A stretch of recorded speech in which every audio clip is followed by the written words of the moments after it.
একটা হচ্ছে মাজারের ফিতনা, একটা হচ্ছে ওরসের ফিতনা, একটা হচ্ছে লকবের ফিতনা।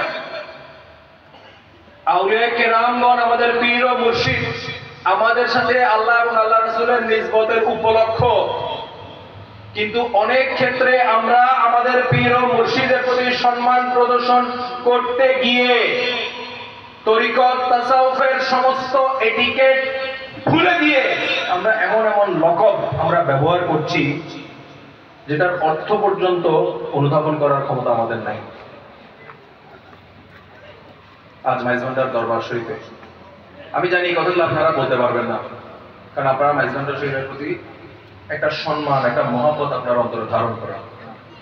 আজকে মাইজভান্ডার দরবার শরীফের যে পরিমাণ মাজার, আমি মাইজভান্ডার দরবার শরীফের সমস্ত আওলাদ খাদেমান যারা মাইজভান্ডার শরীফের সাথে সম্পৃক্ত সকলের প্রতি পরিপূর্ণ শ্রদ্ধা রেখে হুজুর গৌসুল আজম মাইজভান্ডারের কদমের প্রতি দায়বদ্ধতার জায়গা থেকে কথাগুলো বলতে বাধ্য হচ্ছি।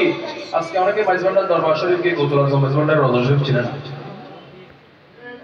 বাজার কেবলা রওজা শরীফ চিনে না, কারণ আমি নালায় আমার মুরিদকে শিক্ষা দিচ্ছি মাইজভান্ডার শরীফে হযরত কেবলা রওজা শরীফে যাওয়ার দরকার নাই, বাজার কেবলা রওজা শরীফের দরকার যাওয়ার দরকার নাই। হযরত কেবলা বাজার কেবলা সমস্ত নেয়ামত আমাকে দিয়ে গেছেন, এজন্য তুমি আমার কাছে আসলে হবে। আমি জানি কথাগুলো আপনাদের কাছে খারাপ লাগে, কিন্তু কথাগুলো বলতে হবে। মাইজভান্ডার দরবার শরীফে পরিণত হয়েছে গৌসুল আজম সৈয়দ আহমদুল্লাহ মাইজভান্ডারী কেবলার কারণে।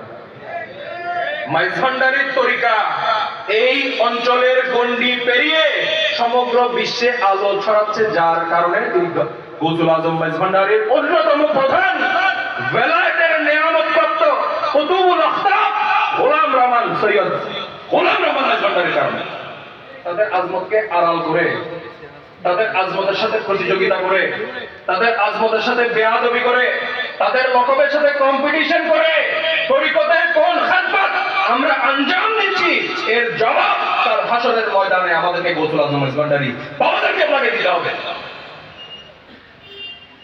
হোসেন গৌসুল আজম মাইজভান্ডারীকে হযরত কেবলা সম্বোধন করেছিলেন সুলতান হিসেবে, হোসেন গৌসুল আজম মাইজভান্ডারীকে হযরত কেবলা সম্বোধন করেছিলেন নবাব হিসেবে। তিনি নিজের জন্য যে টাইটেল ধারণ করেছেন সেটা হচ্ছে খাদেমুল ফকরা, ফকিরদের খাদেম। তিনি এই মাইজভান্ডারী, শুধু মাইজভান্ডারী অঙ্গন না, তরিকত তাসাউফের অঙ্গনে এই অনাচার তিনি তার বেলায়েতের নজর দিয়ে দেখতে পেয়েছিলেন বলে এগুলোকে কেটে নেওয়ার জন্য, এসবের রাস্তা বন্ধ করে দেওয়ার জন্য তিনি একটা দৃষ্টান্ত স্থাপন করলেন। আমার মাজার করিও না, আমার ওরস করিও না।